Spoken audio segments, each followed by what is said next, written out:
So welcome to the third lesson for writing the equation of a line. This time you'll be given 2 points. So we still need that same information. We still need the value for m, the slope, and we still need our y-intercept. So this time our line passes through 2, 4, and 3, and 6. So how do we figure out our slope from 2 points? Well, we have that lovely formula. So y2 minus y1 over x2 minus x1. So we have a nice slope here. So now we have 2 ordered pairs, right? We have x1, y1, and x2, y2. Which one do we need to use in order to calculate the y-intercept? It doesn't matter. So pick one, any one. They'll both work if you do the math correctly. So y equals mx plus b.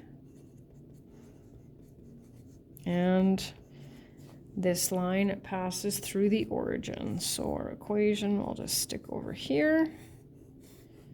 And we're ready to move on to the next one.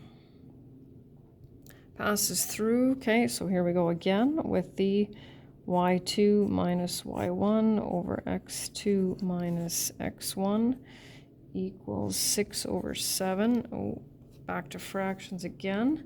So once again, pick. Right, they both have one negative coordinate and one positive coordinate, so it doesn't really matter. Y equals mx plus b, negative 48 over 7. Oh, this is fun. So lucky for us, common denominator is not a huge deal. Okay, so we're going to add it to both sides. We'll add 48 over 7 to both sides. That's how we get rid of it. 55 over 7 equals b, and then we're ready to write our linear equation. 2 more. So this one passes through 2 and 5 and has a y-intercept of negative 3. So if I directly, of course, give you the y-intercept, we obviously don't need to calculate it because we have it, right? So we have our value for b. So now we just need our slope, and there's actually 2 ways you can do this. So we need 2 ordered pairs in order to calculate the slope, and we have that. So we can go m equals negative 3 minus 5 over 0 minus 2.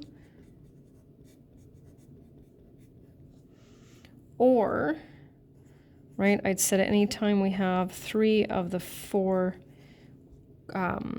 values, we can calculate the other ones. So this time we have an x, a y, and a b, and we can use those to calculate the m. So it's entirely up to you. M times 2 minus 3, 5 equals 2m minus 3, and I'm out of room, so I'm going to add 3 to both sides. And unsurprisingly, I still end up with a slope of 4. So my guess is you'll probably prefer this method just because we're a little bit more used to it, but it doesn't really matter. So y equals 4x minus 3. And the last one has an x-intercept of 4 and a y-intercept of negative 5. So once again, we have that. So we know that our x-intercept, that's its ordered pair, and the y-intercept is this one. So we'll now go m equals negative 5 minus 0 over 0 minus 4. So now we have our slope and our y-intercept, and we are ready. And that's it.